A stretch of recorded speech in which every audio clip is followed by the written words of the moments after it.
নমস্কার বন্ধুরা, রিপার হিসেলে সবাইকে স্বাগত। আজকে আমার রেসিপি ধাবা স্টাইলের তড়কা। তো এখানে আমি নিয়ে নিয়েছি হাফ কাপ তড়কার ডাল, 1/4 কাপ রাজমা, 1/4 কাপ কাবলি ছোলা, তার সাথে নিয়ে নিয়েছি 1/4 কাপ ছোলার ডাল। ডাল আমি 6 থেকে 7 ঘন্টা জলের মধ্যে ভিজিয়ে রেখেছিলাম। তো এখানে আমি নিয়ে নিয়েছি প্রেসার কুকার। এবার প্রেসার কুকারের মধ্যে সব ডাল আমি একসাথে মিশিয়ে দেবো। তো প্রথমেই দিয়ে দেব তড়কার ডাল, কাবলি ছোলা, ছোলার ডাল, এবার দিয়ে দেব রাজমা। এবার ডালের মধ্যে দিয়ে দেব 1 কাপের মতন জল। এবার ডালের মধ্যে দিয়ে দেব হাফ চামচ নুন, তার সাথে দিয়ে দেব হাফ চামচ হলুদ গুঁড়ো। এবার নুন আর হলুদ ডালের সাথে মিশিয়ে নেব।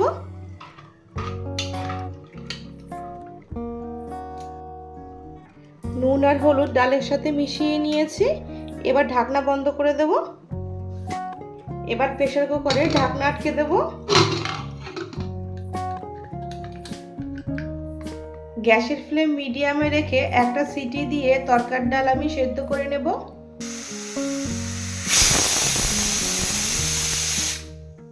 তো প্রেসার কুকারে আমি একটা সিটি আনিয়ে নিয়েছি। এবার গ্যাসটা বন্ধ করে দেব। এবার 5-6 মিনিট পর আমি ঢাকনা খুলে দেব। তো এখানে আমি ডালটা ভালোভাবে সেদ্ধ করে নিয়েছি। আর দেখুন ডালটা কত সুন্দরভাবে সেদ্ধ হয়েছে। এবার গ্যাসের মধ্যে কড়াই বসিয়ে দিয়েছি। এবার কড়াইয়ের মধ্যে দিয়ে দেব 1 টেবিল চামচ সরিষার তেল।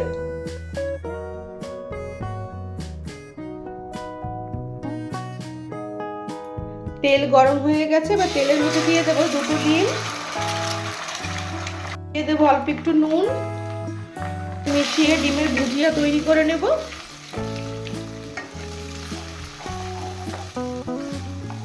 তো ডিমের ভুজিয়া আমি তৈরি করে নিয়েছি। এবার নামিয়ে নেব। এবার কড়াইয়ের মধ্যে দিয়ে দেব 1/4 কাপ সরিষার তেল। তেল গরম হয়ে গেলে তেলের মধ্যে দিয়ে দেব 1 চামচ রসুন কুচি, 1 চামচ আদা কুচি।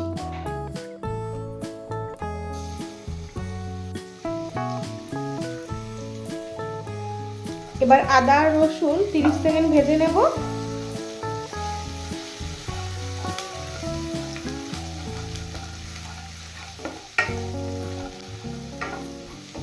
আদা আর রসুন 30 সেকেন্ড ভেজে নিয়ে এর মধ্যে দিয়ে দেব হাফ কাপ পেঁয়াজ কুচি।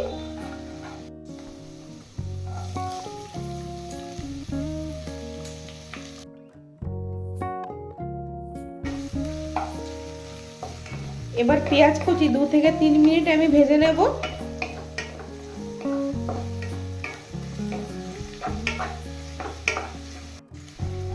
এখানে আমি পেঁয়াজ ব্রাউন করে ভেজে নিয়েছি। এবার এর মধ্যে দিয়ে দেব টমেটো কুচি,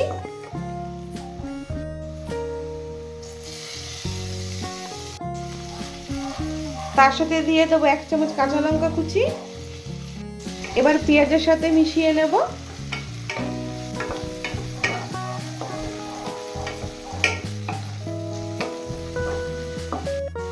পেঁয়াজের সাথে টমেটো ভালো করে মিশিয়ে নিয়েছি। এবার গ্যাসের ফ্লেমটা বন্ধ করে আমি এক এক করে এর মধ্যে মশলা দিয়ে দেব। তো প্রথমে আমি এখানে দিয়ে দেব হাফ চামচ ধনের গুঁড়ো, হাফ চামচ হলুদ গুঁড়ো, হাফ চামচ কাশ্মীরি লঙ্কার গুঁড়ো, হাফ চামচ গরম মশলার গুঁড়ো, তার সাথে দিয়ে দেব 1 চামচ তড়কা মশলা, হাফ চামচ বিট লবণ। এবার দিয়ে দেব 1 টেবিল চামচ জল। এবার গ্যাসের ফ্লেমটা অন করে আমি সব মশলা একসাথে মিশিয়ে নেব।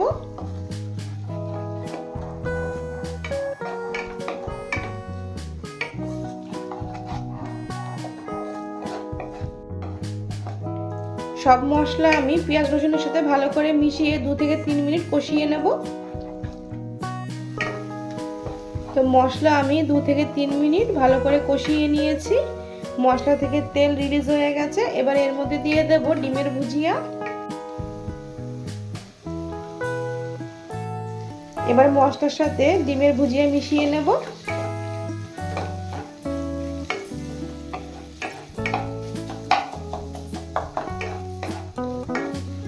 মশলার সাথে ডিমের ভুজিয়া মিশিয়ে নিয়েছি। এবার এর মধ্যে দিয়ে দেব সেদ্ধ করা তরকার ডাল।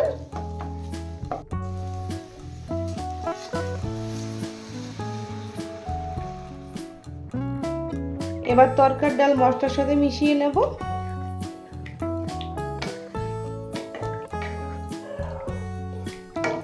তো তরকার ডাল আমি মশলার সাথে মিশিয়ে নিয়েছি।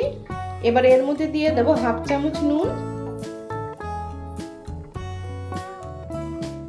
এখানে নুনের পরিমাণটা বুঝিয়ে দিতে হবে, কারণ তরকার ডাল সেদ্ধ করবার সময় কিন্তু আমি এখানে নুন ব্যবহার করেছি, তাই এখানে নুনের পরিমাণটা বুঝিয়ে দিতে হবে। এবার এর মধ্যে দিয়ে দেবো 1 চামচ কাসুরি মেথি। এবার তরকার সাথে মিশিয়ে নেব। এবার ঢেকে 2 থেকে 3 মিনিট আমি রান্না হতে দেব।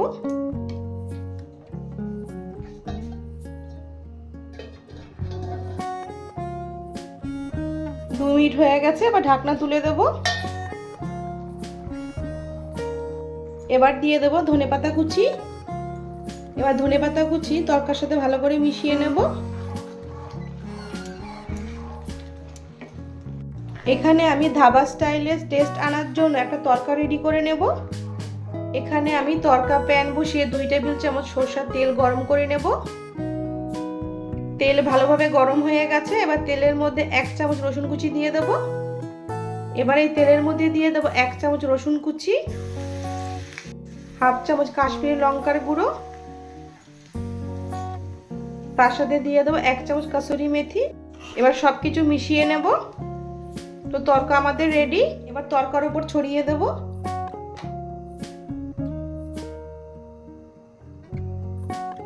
এবার দিয়ে দেব 1 চামচ বাটার। এবার তরকার সাথে মিশিয়ে নেব।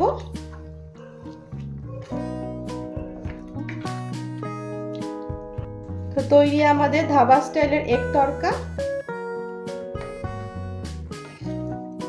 রেসিপিটি কেমন লাগলো সেটা কমেন্ট করে জানিও। অবশ্যই পছন্দ হলে লাইক, শেয়ার, সাবস্ক্রাইব করবে। দেখা হচ্ছে পরের ভিডিওতে।